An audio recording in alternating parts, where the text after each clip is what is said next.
وضو کا تفصیلی طریقہ، اب یہ ہے اہم ترین حصہ۔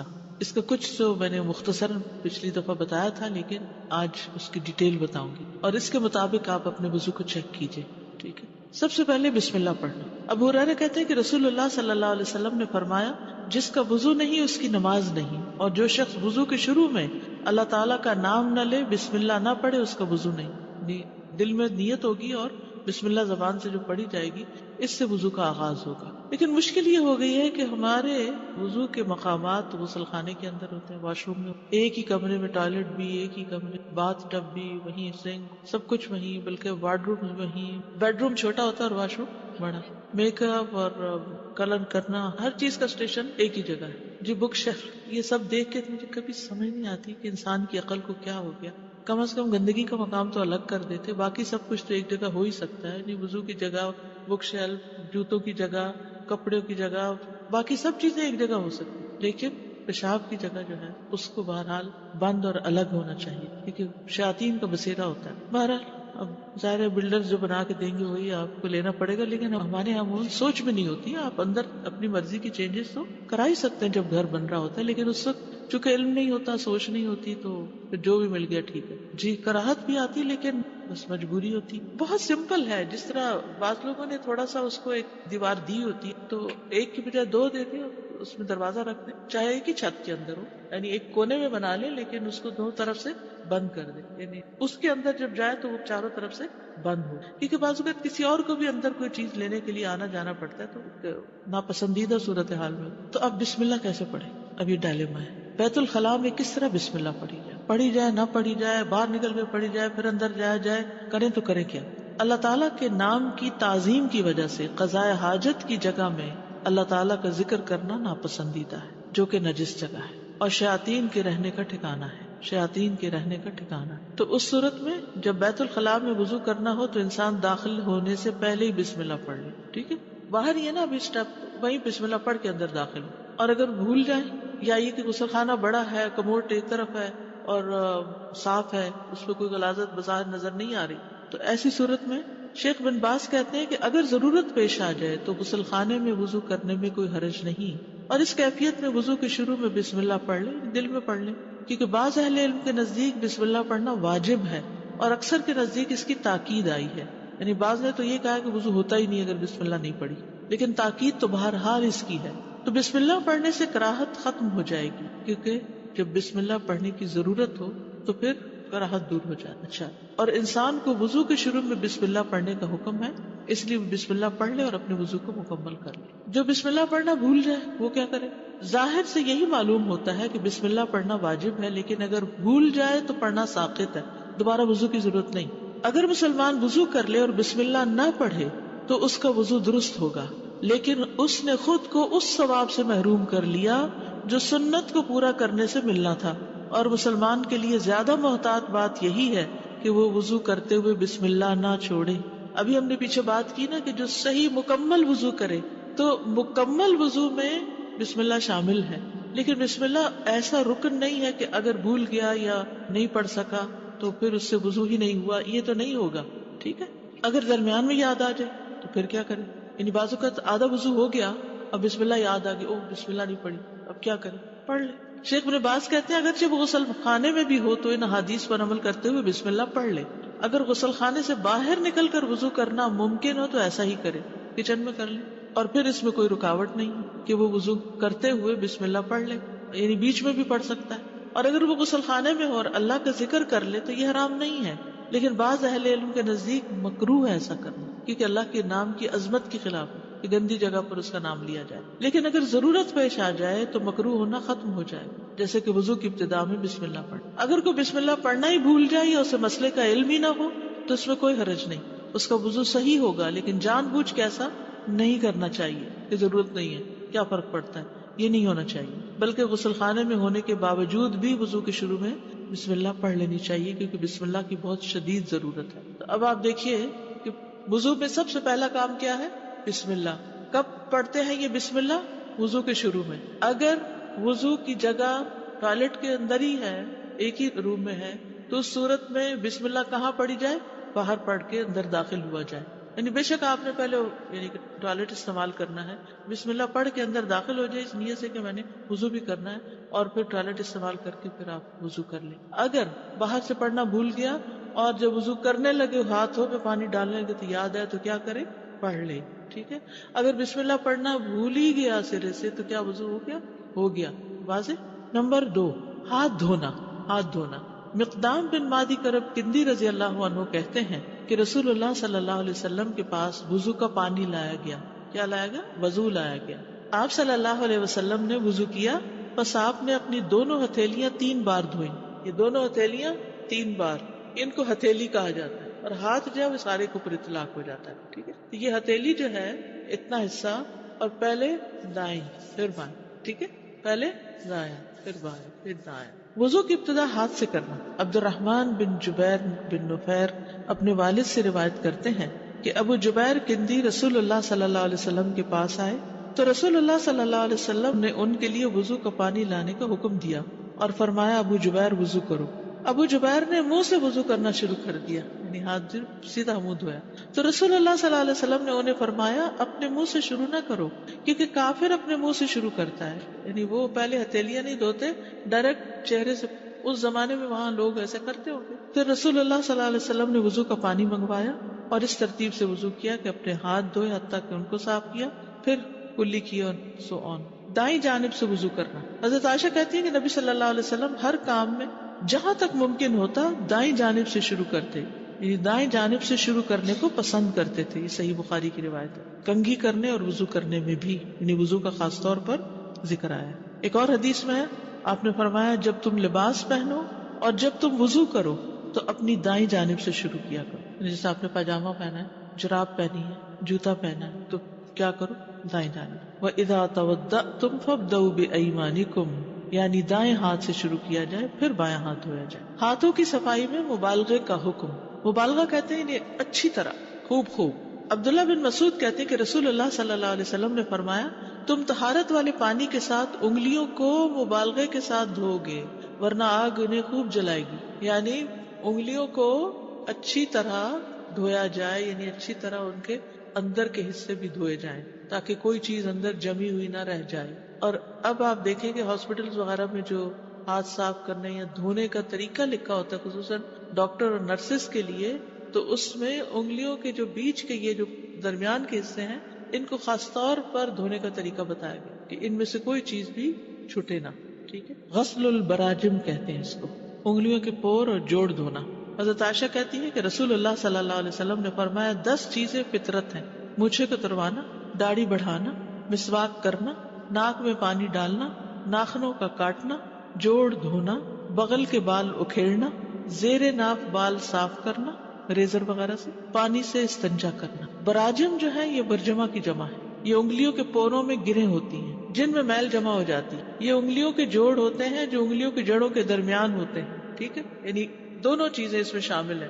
یہ جوڑ ہے نا انگلی کا، اس کا پچھلا حصہ، اس کے اندر بھی کچھ پھنسا ہو سکتا ہے. آپ اپنے خواتین خصوصاً ینگ صاف ستھرے ہاتھوں کو مت دیکھیں، وہ جو مزدور کام کرتے ہیں اور جو لوگ ہینڈی مین ہوتے ہیں اور خصوصاً ہیوی ہاتھ ہوتے ہیں جن کے، اور ان کے بھاری بھاری ہاتھوں میں یہ بڑی بڑی جھریاں ہوتی ہیں اور ان کے اندر بھی کچھ نہ کچھ جمع ہو جاتا ہے. تو یعنی ہمارا دین تو سب کے لیے ہے نا. اگر آپ کے لیے مجھے تو ضرورت نہیں محسوس ہوتی، میں تو ٹھیک ہے صاف ہے، تو کچھ نظر نہیں آ رہا، تو بعض اوقات آٹا لگ جاتا ہے، آٹا تو ناخنوں پر بھی لگ جاتا ہے، تو کوئی بھی چیز لگی ہو تو اس کو خوب مل کے دھونا چاہیے. انگوٹھی کی جگہ دھونا، یعنی انگوٹھی کو بھی گھما لیں. ابن سیرین وضو کرتے وقت انگوٹھی کی جگہ بھی دھویا کرتے تھے. ٹھیک. اب یہ ہو گیا دوسرا حصہ، ہاتھ دھونا. کیسے دھوئیں گے؟ کتنی بار دھوئیں گے؟ 3 دفعہ. کون سا ہاتھ پہلے دھوئیں گے؟ دائیں جانب، پھر بایاں. کتنی دفعہ دھوئیں گے؟ 3 بار. اور پھر اس میں خاص احتیاط کریں گے، پوروں کی، جوڑوں کی، انگلیوں کے بیچ کے حصوں کی خوب مل کے دھوئیں گے تاکہ کوئی حصہ بھی ناخنوں کے آس پاس، کوئی آٹا، کوئی نیل پالش، کوئی چیز باقی نہ رہے. ٹھیک ہے. اوکے. جی استاذہ، یہ بسم اللہ کا پوچھنا تھا کہ بسم اللہ الرحمن الرحیم پورا پڑھنا ہے یا صرف بسم اللہ کہنا ہے؟ جی اچھا سوال ہے. بسم اللہ الرحمن الرحیم سارا نہیں پڑھنا، بسم اللہ کافی ہے. دعا تو پڑھنی ہے جب ساتھ میں ٹوائلٹ ہوتا ہے تو وضو بھی وہیں کرنا ہے اور آپ کو جو ہے وہ بھی پوری کون سی دعا پڑھ کے جاتے ہیں؟ ٹوائلٹ جانے کی دعا بسم اللہ ہاں وہ تو اللہ میں نہیں عوذ بک من وہ الگ الخبث سے والخبائث، وہ جی تو جی الگ دعا ہے، بسم اللہ الگ ہے، اور جو وضو کے بعد کی دعا ہے وہ باہر نکل کے پڑھیں. استاد میرا سوال مسواک سے تھا. مسواک کا بھی یوز کرنے کا کوئی اسپیشل طریقہ رکھنے کا یا مسواک میں جو سب سے آسان مسواک ہے وہ زیتون کی شاخ ہے. اس کا آگے سے وہ جو برش ہے وہ بھی بہت اچھا بنتا ہے، ٹنگ پر بھی بہت اچھا پھرتا ہے، اس میں کانٹے بھی نہیں ہوتے کہ منہ کے کسی حصے کا زخمی ہونا ہو. لیکن اب یہاں معلوم نہیں کون سا اویلیبل ہے، جو بھی اویلیبل ہو اس کے اگلے حصے کو تھوڑا بھگو لیں. جی پیلو کی مسواک خاص طور پر بہت اچھی ہوتی ہے، اگلے حصہ اس کا رات بھر بھگو دیں اور صبح اگر تھوڑا چبا کے اس کا برش پھر بنا لیں تو اس سے بہت فائدہ ہوتا ہے. اسپیشلی استاد اس کے کئی مسائل بھی تھے رکھنے کا طریقہ. کوئی بھی یہ سب تکلفات ہیں، کوئی مسائل نہیں ہے، نہ اس کے سائز کا کوئی ہمیں بتایا گیا ہے. اب آپ دیکھیں نا، اگر کہتے ہیں ایک 42 مسواک ہو تو جو چھوٹا ہو جائے تو کیا پھینکتے جاؤ؟ اگر اتنا مہنگا ملے اور یہ ملے بھی نہ. استاذہ جیسے باتھ روم میں ہم داخل ہوتے ہیں تو یہاں پر تو ڈبلیو سے زیادہ تر سٹنگ کموڈ ہے، تو کیا اس کا ڈھکن بند کرنے سے بھی تھوڑا فاقہ ہوتا ہے؟ جی فائدہ ہوتا ہے، لیکن بعض اوقات یہ ہے کہ گھر میں صرف ہم نہیں ہوتے اور لوگ بھی ہوتے ہیں تو وہ کھلا بھی رہ سکتا ہے. استاذہ ٹوتھ برش جو ہے وہ کس حد تک اس کا مطلب نعم البدل ہے مسواک کا؟ اعلیٰ درجہ تو مسواک ہی کا ہے، نمبر 2 درجہ پھر ٹوتھ برش کا ہوتا ہے. اگر ٹوتھ برش کیا ہے اور وضو کر لیا تو ہاں فائدہ تو ہوگا انشاءاللہ، تو نہ ہونے سے بہتر ہے. ہاں جی، میں بعض دفعہ ایسے بھی کرتی ہوں کہ ٹوتھ برش کر کے مسواک پھر ہلکی سی مار دیتی ہوں میں تاکہ سنت پوری ہو جائے. ٹھیک ہے. نیل پالش سے ناخن خشک رہ جاتے ہیں کیونکہ وہ اس پر لیئر بنا دیتی ہے. ویسے بھی لانگ ٹرم نیل پالش لگانا جو ہے نا صحت کے لیے بھی اچھا نہیں، کیونکہ ہمارے ناخن بھی سانس لیتے ہیں اور ان کا ہم سانس بند کر دیتے ہیں پینٹ کر کے ان کو. جی وضو نہیں ہوتا، بس مہینے میں 4-5 دن لگا لیں. کلی کرنا اور ناک میں پانی ڈالنا. رسول اللہ صلی اللہ علیہ وسلم نے فرمایا کلی کرنا اور ناک میں پانی چڑھانا فطرت سے تعلق رکھتا ہے. یہ 2 عربی کے لفظ بھی یاد کر لیجئے، المضمضہ والاستنشاق، اور ایک استنثار بھی ہوتا ہے، یہ لکھا ہوا سامنے، مضمضہ والاستنشاق اور استنثار. ٹھیک ہے. مضمضہ کہتے ہیں کلی کرنے کو، منہ میں پانی ڈال کے اس کو باہر نکالنا. استنشاق ہوتا ہے ناک میں پانی چڑھانا، بس وہ ساتھ ہی نکل آتا ہے. لیکن استنثار ہوتا ہے پانی چڑھا کے اس کو جھاڑنا بھی، ناک جھاڑنا. ٹھیک ہے. ایک ہی چلو سے دونوں کام، پانی خود ہی کم لگے گا. ایک دفعہ پانی لیا، اسی سے کلی کی اور اسی سے ناک میں پانی چڑھا دیا، پھر دوسری دفعہ پانی لیا، اسی سے کلی، اسی سے ناک میں پانی، تیسری دفعہ پانی. ٹھیک ہے. 3 دفعہ پانی لیا جائے گا، لیکن کلی اور ناک میں دونوں میں کٹھا ہی ایک ہی چلو سے ہو جائے گا. عبداللہ بن زید رضی اللہ عنہ سے روایت ہے، انہوں نے برتن سے اپنے دونوں ہاتھوں پہ پانی انڈیلا اور ان کو دھویا، پھر دھویا، یا یوں کہا کہ ایک ہی چلو سے کلی کی اور ناک میں پانی ڈالا، 3 بار ایسا کیا. عبد خیر کہتے ہیں میں نے علی رضی اللہ عنہ کو دیکھا کہ ایک کرسی لائی گئی، آپ اس پر بیٹھے، پھر پانی کا ایک کوزہ لایا گیا، آپ نے اپنا ہاتھ 3 بار دھویا، پھر کلی کے ساتھ ہی ناک میں بھی پانی چڑھایا، دونوں ایک چلو کے ساتھ. یہ ہے ایک طریقہ، اور اس میں جو اسناد ہے وہ زیادہ مضبوط ہے اور بہتر طریقہ یہ ہے. دوسرا طریقہ دونوں کاموں کے لیے علیحدہ علیحدہ پانی لینا، پہلے 3 دفعہ کلی کرنا، پھر 3 دفعہ ناک میں پانی ڈالنا. شقیق بن سلمہ نے کہا کہ میں نے علی اور عثمان رضی اللہ عنہم کو دیکھا کہ انہوں نے اعضائے وضو کو 3 دفعہ دھویا، پھر دونوں نے فرمایا کہ نبی صلی اللہ علیہ وسلم نے اسی طرح وضو کیا تھا، اعضائے وضو کو 3 دفعہ دھویا. اور شقیق نے بیان کیا کہ ان دونوں نے کلی علیحدہ کی تھی اور ناک میں علیحدہ پانی ڈالا تھا. تو یہ طریقہ بھی غیر مسنون نہیں ہے، اگرچہ پہلا طریقہ زیادہ بہتر ہے. اس حدیث کو حافظ زبیر علی زئی نے حسن لذاتی ہی کہا ہے. علم الحدیث اگر آپ نے پڑھا ہو تو اس میں حسن اور حسن لذاتی ہی اور حسن لغیری ہی، حسن کی 2 قسمیں آتی ہیں نا. ناک میں اچھی طرح پانی چڑھانا. لقیط بن صبرہ سے روایت ہے، وہ کہتے ہیں کہ میں نے کہا اے اللہ کے رسول مجھے وضو کے بارے میں بتائیں، تو آپ نے فرمایا وضو خوب اچھی طرح کیا کرو اور انگلیوں کے درمیان خلال کیا کرو اور ناک میں خوب پانی چڑھایا کرو، سوائے اس کے کہ تم روزے سے ہو. روزے سے ہو تو پھر کیوں نہیں زیادہ ناک میں پانی چڑھانا، حلق میں چلا جائے گا. حلق سے کہاں چلا جائے گا؟ پیٹ میں. تو کوئی چیز جو پیٹ میں اترے اس سے روزہ خراب ہو جاتا ہے. اچھا، اب یہ جو دونوں طریقے میں نے آپ کو بتائے ہیں، کلی اور ناک میں پانی ڈالنے کے اور صاف کرنے کے، یہ اس لیے بتانا ضروری تھا کہ آپ ان میں سے جو بھی طریقہ اختیار کریں وہ آپ کی چوائس پر ہے. لیکن ہم بہت جلد ججمنٹل ہو جاتے ہیں اور دوسروں کو غلط ثابت کرنا شروع کر دیتے ہیں. تو اگر علم ہوتا ہے تو پھر انسان سے یہ نقص دور ہو جاتا ہے اور دین میں ایک وسعت بھی آتی ہے. بہت سے جھگڑے تو وہیں شروع ہو جاتے ہیں، میاں بیوی کا جھگڑا ہوا یا کہیں لوگوں کے درمیان آپ وضو کر رہے ہیں اور کچھ نہیں تو بدگمانی لے کے تو ضرور اٹھیں گے کہ کیسے جاہل لوگ ہیں، انہیں یہ نہیں پتا کہ کلی کیسے کرتے ہیں. خصوصاً جب آپ حج پہ جاتے ہیں تو اس وقت تو خوب موقع ملتا ہے کیونکہ آپ بہت حد تک پرائیویسی رکھ ہی نہیں پاتے. وہاں تو وضو بھی آپ کو لوگوں کے سامنے کرنا اور نمازیں بھی لوگوں کے سامنے پڑھنی ہے، تو سارا وقت لوگوں کی گفتگو بھی مذہبی ہوتی ہے. تو مذہبی گفتگو میں عموماً کچھ جھگڑے والے پہلو زیادہ ہوتے ہیں. تو اگر آپ کو پتا ہوگا بھائی اس کی گنجائش ہے تو پھر آپ دوسروں کی زیادہ خبر نہیں لیں گے. ناک جھاڑنا. ابو ہریرہ رضی اللہ عنہ سے روایت ہے، رسول اللہ صلی اللہ علیہ وسلم نے فرمایا جب تم میں سے کوئی وضو کرے تو اپنے ناک میں پانی ڈالے اور اسے جھاڑے. اس سے بہت سی گندگی جو ہے وہ دور ہو جاتی ہے جو سانس لیتے ہوئے بالوں کے ساتھ ناک کے اٹک جاتی. ایک اور حدیث ہے، ابو ہریرہ رضی اللہ عنہ محمد رسول اللہ صلی اللہ علیہ وسلم سے روایت کرتے ہیں، پھر انہوں نے کچھ احادیث بیان کی اور ان میں سے ایک یہ بھی تھی کہ رسول اللہ صلی اللہ علیہ وسلم نے فرمایا جب تم میں سے کوئی وضو کرے تو اپنے دونوں نتنوں سے ناک میں پانی کھینچے پھر ناک جھاڑے. پانی کھینچنا جو ہے یہ بھی بہت سی بیماریوں کا علاج ہے. خاص طور پر ایک چھوٹا سا ٹوٹکا ہے کہ جب زکام شروع ہو رہا ہو یا ایون بہت بہہ بھی رہا ہو تو دوائیوں سے اس کو زیادہ اتنا فائدہ نہیں ہوتا کیونکہ جو ایک شروع ہو گیا ہے اس نے اب اپنے انتہا کو پہنچنا، لیکن کمفرٹ کے لیے انسان کچھ چیزیں کرتا ہے. تو اگر آپ اس میں بھی پانی خوب ناک میں چڑھا کے ناک صاف کرتے ہیں تو بہت جلدی آرام آ جائے گا آپ کو انشاءاللہ. اول تو یہ کہ اگر عمومی عادت ہے ناک پراپر صاف کرنے کی تو یہ جو ENT کے امراض ہیں ان سے آپ بچ جائیں گے انشاءاللہ. جو شخص ہر روز صبح حلق تک مسواک سے اپنا ٹوتھ برش سے نہ کریے گا، حلق تک اپنا سب کچھ صاف کرتا ہو اور ناک اچھی طرح صاف کرتا ہو تو اس کو ایسی بیماریاں لگیں گی کم. اور اگر ہو گئی ہے کوئی اور کرنا شروع کر دیں تو انشاءاللہ تعالی افاقہ بھی جلد ہوگا، کیونکہ ہمارا دین جو چیزیں ہمیں بتاتا ہے نا اس میں ہماری آخرت کے ساتھ ساتھ دنیا کا بھی فائدہ. بائیں ہاتھ سے ناک جھاڑنا یعنی پانی ڈالیں گے دائیں ہاتھ سے، تو اس دن کسی نے سوال کیا تھا پانی ڈالیں گے دائیں ہاتھ سے اور ناک جھاڑیں گے بائیں ہاتھ سے، کیونکہ جب آپ ڈال رہے ہیں نا پانی تو اس میں کوئی حرج نہیں ہے، آپ کا ہاتھ گندا نہیں ہوتا، لیکن جب آپ جھاڑتے ہیں تو گندا ہوتا. تو ہر گندے کام کے لیے لیفٹ ہینڈ رکھا گیا. حضرت علی سے مروی ہے انہوں نے وضو کا پانی منگوایا پھر اس سے کلی کی اور ناک میں پانی چڑھایا اور اپنے بائیں ہاتھ سے جھاڑا. بس انہوں نے اس طرح 3 مرتبہ کیا اور پھر فرمایا یہ ہے اللہ کے نبی کا وضو. ٹھیک ہے صلی اللہ علیہ وسلم. کلی یا ناک دھوئے بغیر وضو مکمل نہیں ہوتا. ٹھیک ہے. شیخ صالح الفوزان کہتے ہیں جو اپنا چہرہ دھو لے لیکن کلی کرنا اور ناک میں پانی ڈالنا چھوڑ دے یا ان میں سے کسی ایک کو بھی ترک کر دے تو اس کا وضو صحیح نہیں ہوگا، کیونکہ منہ اور ناک چہرے میں شامل ہیں. جب قرآن میں آتا ہے نا اپنا منہ دھو لو یعنی چہرہ دھو لو، تو یہ منہ بھی چہرے کے اندر ہی ہے نا، چہرے کے ساتھ ہی ہے، یہ الگ تو نہیں کوئی چیز. اسی طرح ناک بھی چہرے کے اندر ہی شامل ہے.